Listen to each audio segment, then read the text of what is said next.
The late afternoon sun bled across the Pacific as waves crashed against the cliffs of Big Sur. On the shoulder of the famous coastal highway sat a sleek black '68 Mustang GT, its hood-up steam hissing into the sky. Beside it paced a man in a tailored jacket, one hand on his phone, the other pulling at his tie in frustration. Then, from the opposite side of the road, a small figure appeared. 9-year-old Nora Bennett, a battered tool roll strapped to her backpack, her steps steady and fearless. She wasn't supposed to stop, but when she did, something happened that would change both of their lives forever. Before we go further, tell me in the comments, if you saw a stranded car with a stranger, would you stop to help? You might rethink your answer after hearing what this millionaire saw on that little girl's finger. Lucas Hale was used to control. At 35, he had conquered the world of Silicon Valley investments, flipping companies like playing cards. But that day, on the edge of Highway 1, he was powerless. His prized Mustang, the very car he drove to remind himself he hadn't lost his roots, had given up. Mechanics were hours away. His business partners were waiting in Palo Alto. And now, in the glow of the setting sun, a girl no taller than his chest was eyeing his engine like it was her school project. "Sir, your radiator hose is leaking," Nora said matter-of-factly. Her voice was soft, but her certainty cut through his skepticism. Lucas blinked, caught between disbelief and annoyance. "And you are?" he asked, lowering his sunglasses. Nora knelt beside the car, ignoring the expensive shine of his watch, her small fingers pointing to the drip of coolant gathering under the bumper. "My uncle taught me. If you keep driving, this engine won't last 10 minutes. Lucas almost laughed, but there was no time to joke. She unrolled her tools, a worn screwdriver, a strip of sealing tape, a wrench that looked twice her size, and went to work. Lucas, who'd spent years outmaneuvering billion-dollar boardrooms, found himself standing there like a child, while a girl patched up his classic car. Every move she made was deliberate. She didn't boast, she didn't falter. In 5 minutes, she had wrapped the leak, checked the clamps, and instructed him to top off the system with bottled water from his trunk. He obeyed without argument. It was when he reached to thank her that everything shifted. Nora extended her hand, her fingernails chipped from days of use, and on her finger glinted a ruby ring far too large for a child. The stone caught the last light of the sunset, throwing deep crimson across her knuckles. Lucas froze. The filigree along the band intertwined leaves, curling into a single crest, sent a jolt through him. He had seen that ring before 15 years ago in a place he never spoke of. His breath hitched. "Where did you get that?" he asked, his voice sharper than he intended. Nora blinked, a little startled, but answered simply. "It was my mom's. She said it was a promise." For Lucas, the world tilted. He remembered a promise, too, one made in the quiet courtyard of an orphanage long before he became the man in the suit. The memory rushed back uninvited, leaving him rattled in a way no market crash ever had. He stared at the child in front of him, not just at her intelligence or her composure, but at the ring, the same symbol that had haunted his dreams. Suddenly, fixing a car wasn't the problem. This girl, this ring, was the problem, and maybe the answer. Nora watched him with a mix of curiosity and caution. She wasn't used to adults reacting with such intensity. For her, the ring was nothing more than a keepsake from her mother who had passed away the year before. She didn't know it could shake a millionaire to his core. Lucas cleared his throat, struggling to regain composure. "Let me drive you home," he offered more urgently than politely. She hesitated, clutching her tool roll, then nodded. The road was lonely, and the man's eyes, though troubled, carried no malice. She climbed into the Mustang, her backpack beside her, while Lucas tried to mask the storm inside his head. As they pulled back onto the highway, the Pacific roaring below, Lucas couldn't keep his eyes off that ruby stone. Each flicker of sunlight across its surface seemed to whisper secrets buried for years. And sitting beside him, legs dangling above the seat, Nora Bennett hummed a quiet tune, unaware that her mother's ring had just set a chain of events in motion, one that would unravel the truth about families, promises, and betrayals powerful enough to crush empires. Tell me, have you ever stumbled on something ordinary that suddenly felt extraordinary? Stay with me, because what Lucas Hale was about to learn from that little girl would be more shocking than any deal he had ever closed. Nora Bennett's neighborhood in Santa Cruz was the kind of place where porches sagged and kids played basketball on cracked driveways.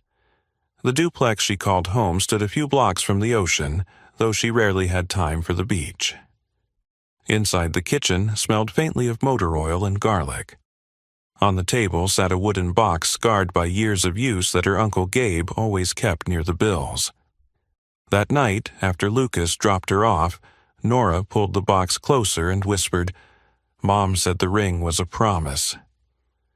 "Do you know what she meant?" Gabe leaned on the counter, wiping his hands with an old shop rag. His jaw tightened the way it always did when her mother came up. "Your mom had secrets, Nora. I told you that." He opened the box and pulled out a few papers' insurance forms, receipts, a faded photograph of a younger Sarah Bennett, her arm draped around a little girl who looked almost like Nora, but wasn't. She worked long hours, kept too much to herself. I tried to get her to talk, but she wouldn't. She only ever told me one thing, that ring mattered. More than I understood. He shut the box a little too hard, as if closing it would shut the memories too. Meanwhile, Lucas Hale wasn't sleeping. He sat in his glass-walled office overlooking San Francisco's skyline, the Salesforce Tower glowing like a beacon above the city. On his desk lay a Polaroid curled at the edges. It showed a teenage boy, him smiling awkwardly with a little girl in pigtails, her hand wrapped around his. The photo had been buried in a locked drawer for years, a relic of his volunteer hours at St. Gabriel Home for Children. He had promised her he'd come back. He had promised her she wasn't forgotten, and then his father had made sure he never set foot in that place again. Lucas stared at the picture, then at the photo of the ring he had secretly taken with his phone. The crest etched into the band was unmistakable, the same symbol that once hung in his family's estate, a Hale Sterling emblem dating back generations. Why was it on a little girl's hand in Santa Cruz? Why had it resurfaced now, of all times? He knew he couldn't ignore it. Not anymore. The next afternoon, Nora sat cross-legged on her bed with the box in her lap. She slid the ring off her finger and studied it more closely. For the first time, she noticed a hairline seam along the bezel. She ran her fingernail across it, and the tiniest click echoed in the quiet room. Something inside shifted. Her breath caught. She carried the ring to Gabe in the garage where he was bent under the hood of a Chevy pickup. "Uncle Gabe, look at this," she said, holding it out. Gabe frowned, took it carefully, and turned it in the light. He fetched a magnifying glass from his workbench. Sure enough, beneath the ruby, etched so small it was nearly invisible, were numbers and letters like coordinates. "Where did you find this?" he asked. "It was always there," Nora said. "We just never looked close enough." Gabe rubbed the back of his neck. "Your mom must have known. Maybe she wanted you to find it later. Maybe she thought it would protect you." They copied the numbers onto a scrap of paper. Later that night, Gabe typed them into his phone. The map zoomed in on San Francisco landing squarely on Fort Point, the brick fortress under the Golden Gate Bridge. The date included in the engraving matched Nora's birthday. His gut twisted. Whatever this is, he muttered, it isn't random. At the same time, Lucas pulled files from his father's archives. He still had executive access to certain parts of the Hale Foundation system, though he wasn't sure how long it would last. Among acquisition records, donation receipts, and real estate transfers, he found one folder labeled St. Gabriel. His stomach turned as he clicked through. Documents showed the orphanage had closed abruptly, its children shuffled elsewhere. But buried deeper were memos marked confidential, signed by his father, Victor Hale. One note read, "All placements finalized. All loose ends tied. No external documentation remains." Lucas's hands shook. He leaned back in his chair, the skyline suddenly oppressive. This wasn't just neglect or poor management. It was deliberate. The following evening, Nora and Gabe drove to the Santa Cruz makerspace, a small warehouse where locals tinkered with 3D printers and soldering kits. Gabe explained the seam in the ring to a volunteer who specialized in precision tools. Together, they rigged a tiny jig to carefully open the compartment without breaking it. Inside, nestled beneath the ruby, was a thin strip of metal no longer than a fingernail. It wasn't paper or microfilm, it was etched with code. A string of numbers, letters, and symbols. Nora traced it with her fingertip. "It looks like a password," she whispered.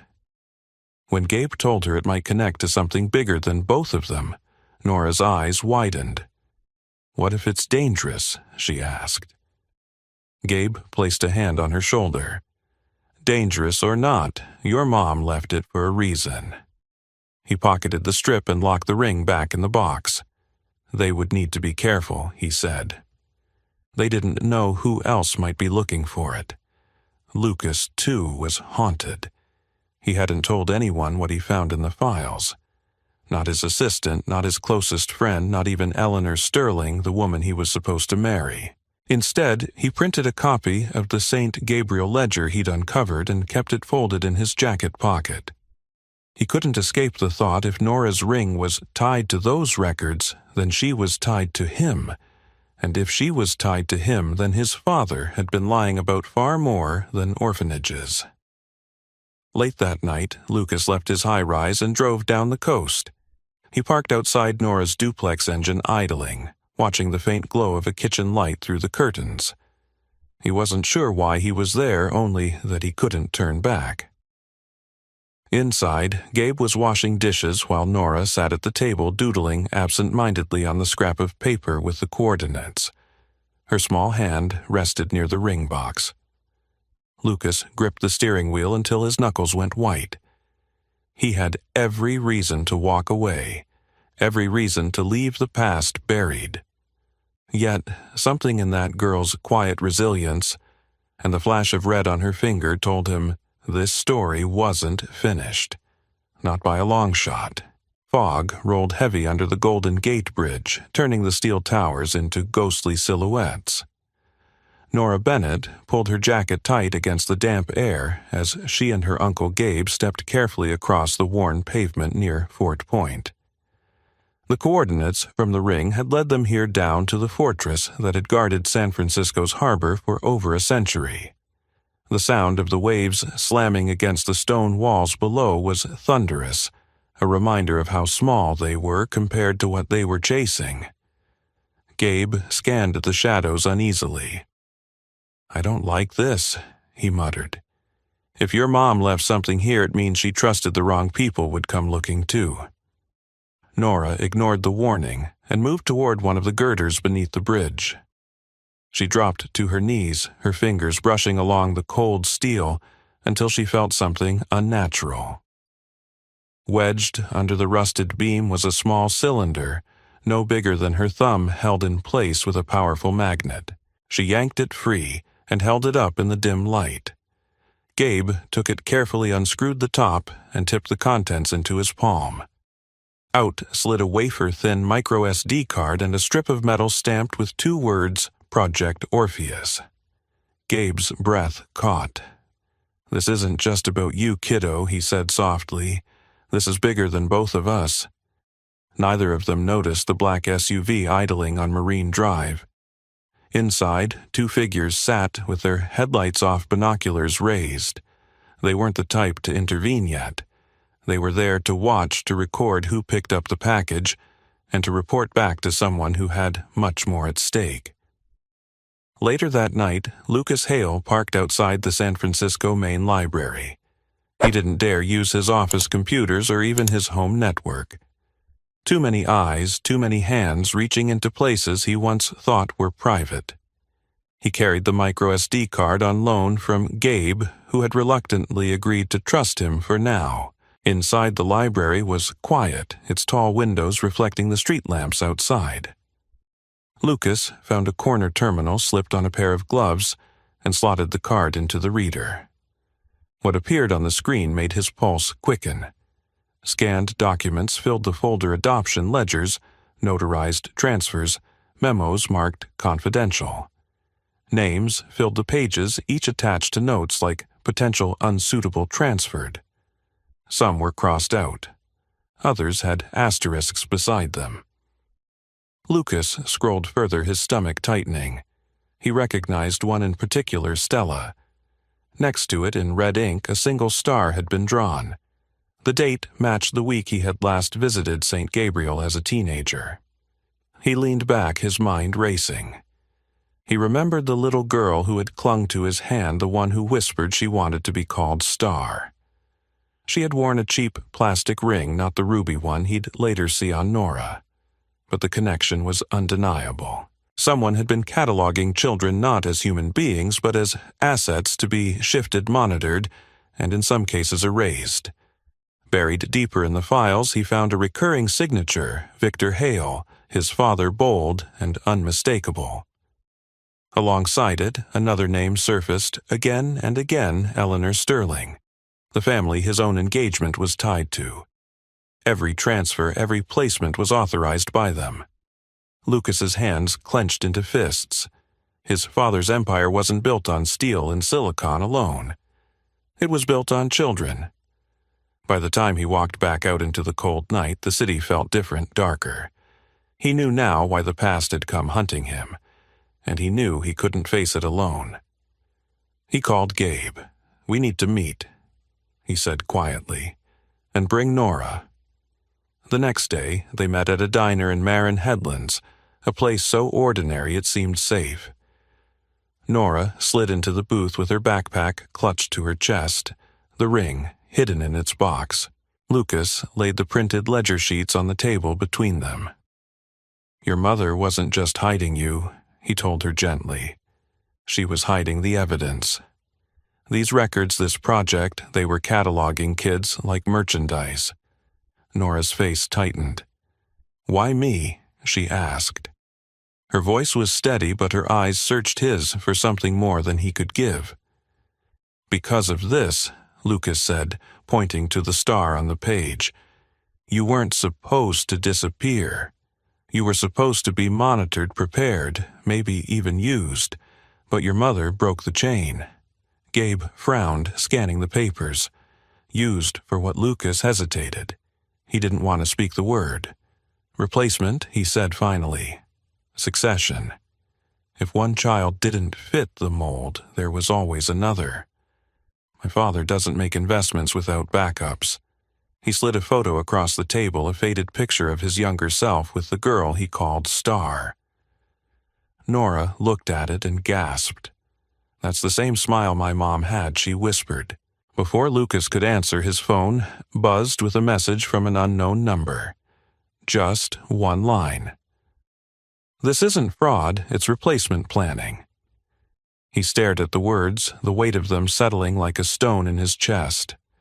Somewhere, someone else was watching the same trail he was following, and they were just as determined to uncover the truth. That evening, Lucas drove to Union Square, where a classic car meetup drew dozens of enthusiasts every Saturday. He carried a duplicate of the microSD card in his pocket. It wasn't safe to keep only one copy, not when he had no idea who was following them. As the crowd gathered around polished Chevys and Mustangs, he slipped a USB drive into the hand of a woman adjusting her camera strap. Elaine Cho, an independent journalist with a podcast he had listened to in secret. "If something happens to me," he told her quietly, "tell the world." She looked him in the eye, nodded once, and disappeared into the crowd. By the time he returned to his car, the black SUV was back. This time, its headlights flicked on, trailing him through the city streets. Lucas gripped the wheel and forced himself not to panic. He knew now that every mile forward was pulling him deeper into something his father had buried. He also knew that the ring on Nora Bennett's finger wasn't just a relic of her mother's love. It was a key, and the lock it opened was beginning to creak. The Getty Center shimmered above Los Angeles like a palace of glass and stone, its walls glowing beneath the lights of a black-tie gala. From the hilltop, the city stretched endlessly, stars scattered across the basin like broken glass. Inside, the air smelled of champagne and perfume, every conversation laced with wealth and pretense. On the stage, a massive banner declared Sunrise Arts Campus a Hale Foundation initiative. Guests clapped politely, unaware that behind the curtain a different performance was about to unfold. Lucas Hale adjusted his bow tie in the mirrored restroom, his reflection betraying nerves he refused to admit out loud. He was supposed to be here as his father's heir, the polished son presenting a united front for a billion-dollar announcement. But tonight he had come with a different plan. In his jacket pocket was a small drive loaded with the files he'd pulled from the micro SD card and his father's archives. His allies were scattered among the crowd, Gabe dressed as event staff near the audiovisual booth, Dr. Winters seated at a table with her eyes fixed on the stage, and Nora hidden away in a nearby suite under the care of someone Lucas trusted with his life. If all went as planned, the truth would come to light before the night was over. Eleanor Sterling appeared behind him, her reflection in the mirror sharp and elegant in a silver gown. She studied him the way she once studied boardroom charts. "You look pale," she said. Second thoughts. Lucas met her gaze through the glass. "You knew," he said quietly. "Your family name shows up on every ledger I've uncovered. You were part of it." Eleanor's lips tightened. "My family? Yes? Me? I didn't choose any of it. And you don't understand what happens if you go through with this. My father may be dead, but the people he dealt with are not. They don't forgive. They don't forget." She stepped closer, lowering her voice. "If you love me, don't do this." Her words stung, but Lucas had carried betrayal too long to let another silence him. "If you loved me," he said evenly, "you'd want the truth out." Before he could say more, a pair of security guards entered, earpieces glowing in the light. "Mr. Hale once said your father requests your presence backstage." Eleanor's hand brushed his sleeve as though to anchor him, but he shook her off and followed. The backstage area hummed with tension. Victor Hale stood near the curtain, note cards in hand, tuxedo crisp as ever. He turned as Lucas approached, his smile rehearsed. "Son," he said, as if they were still allies, "before we walk out there, I want to remind you this family is not built on emotion. It's built on vision. You are part of that vision." Lucas held his ground. "I've seen your vision. It's written in adoption ledgers and death certificates." Victor's eyes darkened, but his smile never slipped. "What I did was secure a future. Children, assets, leverage, call them what you want. Without it, none of this," he gestured to the gala, "the city, the empire would exist." The MC's voice boomed across the hall announcing Victor Hale to the stage. Applause erupted as Victor strode out, charismatic as always, the consummate patriarch. Lucas followed when summoned, feeling hundreds of eyes settle on him as the spotlight hit. The cameras captured them side by side, father and son, empire and heir. Victor raised his glass. "Tonight, we celebrate not just a project, but a legacy. A legacy my son will carry forward." The crowd cheered. Lucas stepped to the microphone, his heart hammering against his ribs. "Before we talk about the future," he said, "we need to face the past." The first screen flickered. At the audiovisual booth, Gabe triggered the hidden feed. Documents filled the giant monitors, scanned ledgers, names, signatures, coded notes.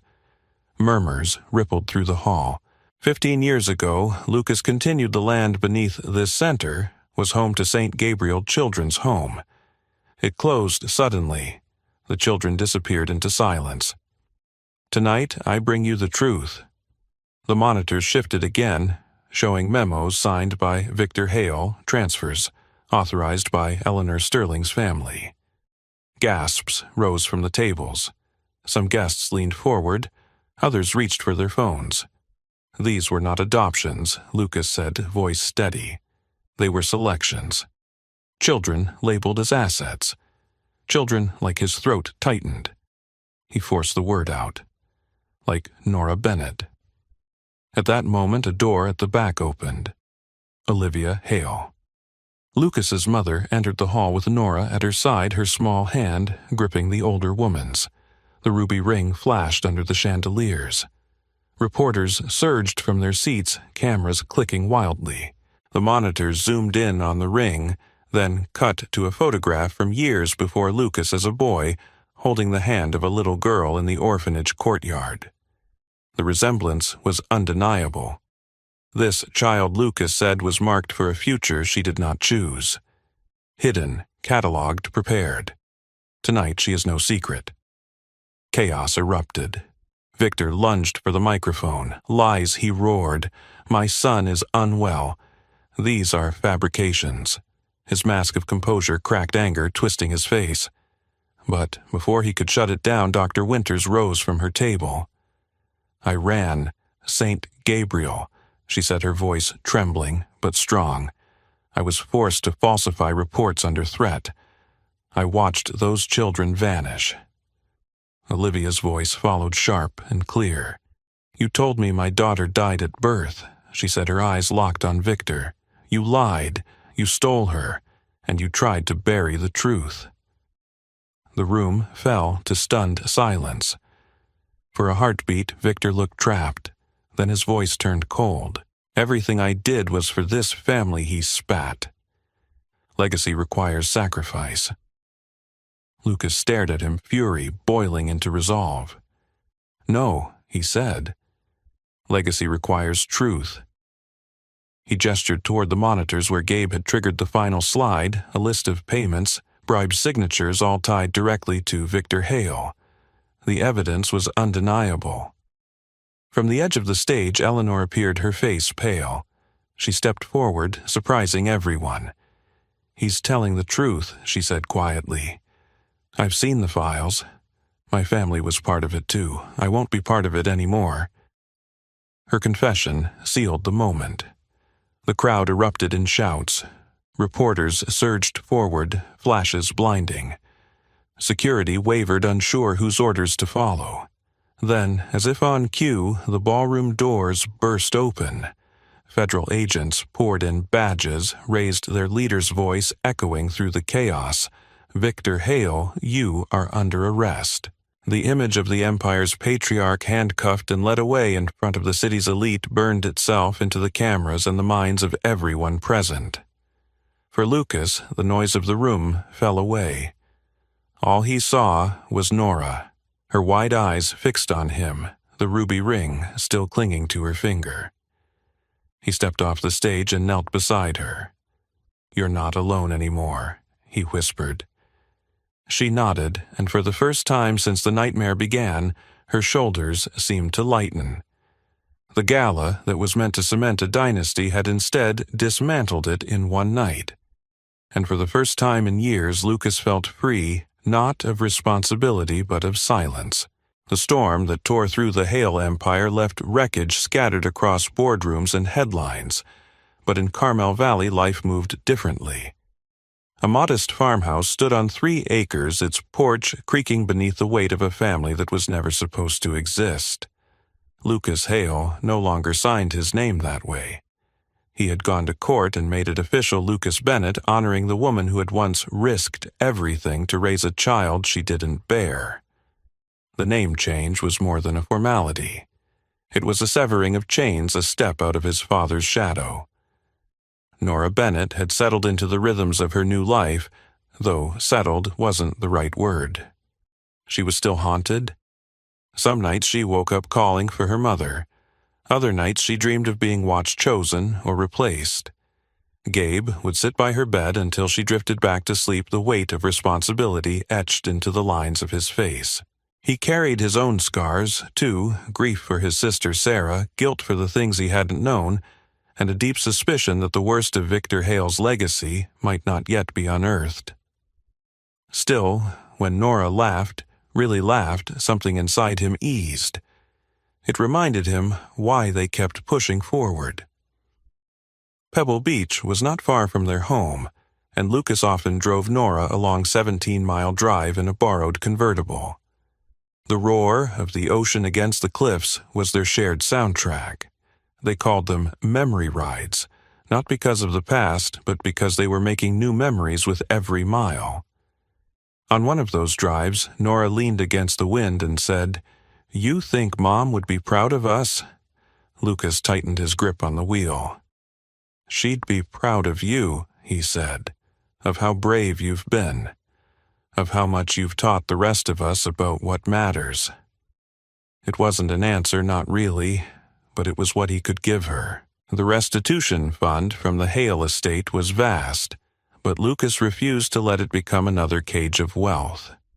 He, Gabe, and a small group of allies decided to use it differently. They bought an abandoned auto shop near Laguna Seca and turned it into a training program for kids aging out of foster care. The garage smelled of oil and possibility. Gabe taught them how to rebuild engines, not just to pass time, but to prove that broken things could run again. Nora helped, too, her hands quick and steady, showing other kids how to weld a seam or balance a carburetor. What began as a workshop grew into a sanctuary, a place where no one was labeled unsuitable or transferred only capable. At the same time, Victoria Sterling stepped out of the gilded world she'd been born into. She dissolved what was left of her family's hotel holdings and poured her inheritance into something new, the Sunshine Memorial Foundation. Its mission was simple but ambitious: to support families fractured by adoption, fraud, and to provide scholarships for children who might otherwise be lost in the cracks of the system. Victoria came often to the farmhouse no longer in gowns, but in jeans and sneakers, her hair tied back, her laugh genuine. For the first time, she belonged to something not written into a contract. Olivia Hale visited too, but her presence carried a different weight. She had lost decades of her daughter's life to her husband's lies, and grief still clung to her. Yet in the quiet moments when Nora would sit beside her and talk about science projects or ask about her grandmother's recipes, Olivia's eyes softened. "You remind me of her," she would whisper. Nora never asked who her meant. She knew Olivia spoke not just of the daughter stolen from her, but of the woman Sarah had been, the mother who had kept a promise until her final breath. The Sunshine Memorial Center opened a year after Victor Hale's arrest. It wasn't glamorous, not in the way his projects had been, but that was the point. Where he had envisioned glass towers and profit margins, the new campus offered classrooms, counseling rooms, and workshops. There was a small garden at its heart, a quiet place for reflection. On its opening day, Lucas stood before a modest crowd of former St. Gabriel residents, community members, and volunteers. "This isn't about wealth," he said. "It's about worth. Every child who walks through these doors has it. No one gets to take that away again." The applause wasn't loud or flashy, but it was real. After the ribbon was cut, Nora wandered into the garden with the ruby ring cupped in her palm.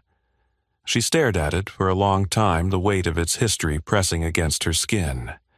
Then she looked up at the glass case in the memorial wall where photos and mementos from St. Gabriel had been placed. She slid the ring inside her fingers, lingering, as if letting go of something heavy. "It doesn't belong to me anymore," she said quietly when Lucas approached. "It belongs to the story." Lucas felt a rush of pride at her clarity. "Then that's where it stays." he told her. That night, the family gathered on the farmhouse porch. Olivia, Victoria, Gabe, and Lucas sat in a circle. Nora in the center clutching a new band Lucas had given her, a simple silver ring, properly sized, no secrets hidden inside. They all wore matching ones, not as tokens of control, but as promises freely chosen. Around them, the air smelled of cut grass and wood smoke, and for the first time in years, laughter came without hesitation. In the distance, the Hale empire crumbled in courtrooms piece by piece. Victor Hale remained behind bars, his name stripped from the company he once ruled. Yet in Carmel Valley, under a wide California sky, something new was being built, not legacy through power, but legacy through love. Nora leaned back on the porch rail, the silver ring glinting faintly in the moonlight. For all the shadows behind them, the future stretched wide and unwritten, and for the first time it felt like theirs. In the end, the story of Nora Bennett and Lucas Hale was never just about a broken car on a lonely highway or a ruby ring that carried more secrets than it should have. It was about two lives colliding in the unlikeliest of moments, unraveling a history of deception, power, and loss, and choosing to rewrite it with honesty and courage. From the Pacific Coast Highway, where Nora first proved that even a child could carry wisdom far beyond her years, to the grand ballrooms where truths were dragged into the light, and finally to a farmhouse in Carmel Valley, where love and family were rebuilt from the ashes, this was a journey about reclaiming what was stolen and transforming pain into purpose. Lucas, once a man molded by his father's empire, discovered that true wealth was never in skyscrapers or bank accounts, but in the people we choose to protect, love, and build with. Nora, the little girl who carried both a mechanic's grit and a survivor's heart, showed that resilience can bloom in the most fragile of places. Gabe, burdened by guilt and loyalty, became proof that steadfast love can carry families through storms. Victoria, once a pawn, chose to break free and stand on the side of truth. And Olivia, silenced for too long, finally found her voice through the daughter she thought was lost. Together they revealed that family is not bound by bloodlines or manipulation, but by shared choice and unwavering commitment. The deeper lesson in their story speaks to us now more than ever. Legacies built on lies will crumble, but legacies rooted in truth and compassion endure. Many of us live under shadows, pressures from work, family, or society that try to dictate who we are or what we're worth. But Nora's courage and Lucas's defiance remind us that we always have the power to step out of those shadows, to build lives that reflect not what others expect, but what we choose. Healing takes time, scars remain, but scars also tell stories that prove survival growth and the possibility of a brighter path ahead. So, as we close the final chapter of this journey, take with you this truth: no empire, no manipulation, no hardship can erase the strength of a heart that refuses to surrender. Just like Nora and Lucas, we too can rebuild. We too can redefine wealth, and we too can find family and freedom in unexpected places. If this story moved you, inspired you, or made you think differently about your own life, make sure to subscribe to this channel. Your support gives us the strength to keep creating meaningful stories filled with emotion, truth, and inspiration. Stay with us, because the next story may just change the way you see the world.